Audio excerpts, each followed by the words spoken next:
The city of Johannesburg and other entities have been found liable for the tragedy that claimed the lives of 76 people and left others homeless a year ago when a building caught fire in Johannesburg CBD. Now, the Usindiso Commission handed over a 164-page report to the Gauteng Premier Panyaza Lesufi on Monday. According to the commission, the building was never for residential use, something that Johannesburg City had been fully aware of since 2019 but did not act on it. The COJ has been urged to demolish the building, and the report did, however, not recommend compensation to the victims and survivors, an issue that the Marshalltown Fire Justice Campaign says is unfair on the victims of the fire. Now, joining me on the news to discuss this is an activist, Mamedwe Sebe. Hello, Mamedwe. Thank you so much for joining me.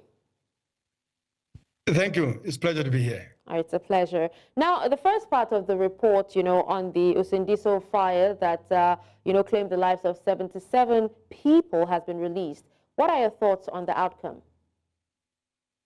I mean, we welcome the report because the report does vindicate the position that we had from the beginning. The report says the city of Johannesburg and not the residents of that building are actually responsible for the tragedy, both in terms of the circumstances that led to the fire, but also in terms of lack of emergency responses that aggravated and exacerbated the fire into a tragedy that cost so many lives. 77 people lost their lives, many were injured, many lost their property, and all that the city did in the past months was to scapegoat, was to be bashing the victims, playing a xenophobic card instead of taking and accepting responsibility. Okay. Now, let's talk about the issue of compensation and, proper housing for the victims. Do you think that the Commission's ruling is fair in this case? No, there are a number of areas in respect of which we agree with the report and where we think the report fell short. One is that we do agree that there must be liability, there must be accountability, there must be disciplinary action against certain officials and departments within the city of Johannesburg.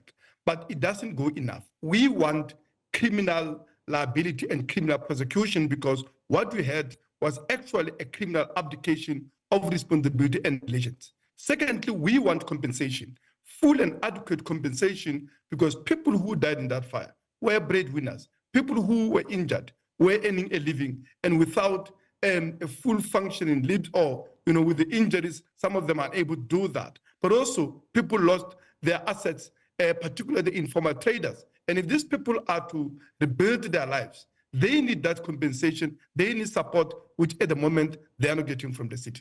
Now, just a follow-up, on your demands. The building, is one of many buildings in Johannesburg's central business district, which is not fit for residential purpose. Now, what do you think needs to be done to avoid, the same kind of tragedy in the future? Well, we are demanding that, government must implement an emergency public housing program to refurbish this and 224 other buildings that are deliberated, that are in conditions of degradation, and our people are living in squalor, in conditions that are not compatible with the right to dignity. We want these buildings to be rehabilitated because if they are, they can provide a decent housing and accommodation for the most disparate, poorest sections of the working class in the inner city of Johannesburg. But more than that, we want a public housing program for the entire city, for the entire country. At the present moment, you have a situation wherein there is a housing backlog of 500,000 housing units in the inner city, in the city of Johannesburg. And the city is building houses at the rate of 2,500 a year. That means it will take us 200 years just to overcome the current backlog.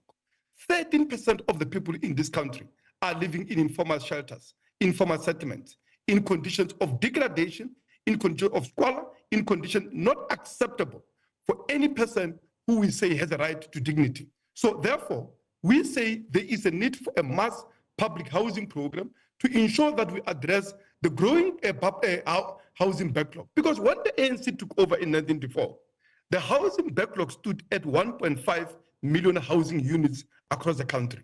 Not only have they not resolved that, in fact, it has aggravated. The housing backlog today stands at 3.7 million people.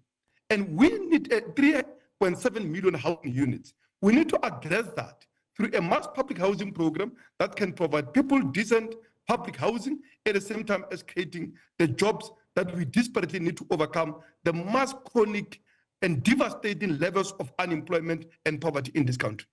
All right. Well, thank you so much, Amedwe Sebe, for speaking to us on this. And we do hope that the government listens to your demands and does what is necessary. We appreciate you for your time. Thank you. Pleasure.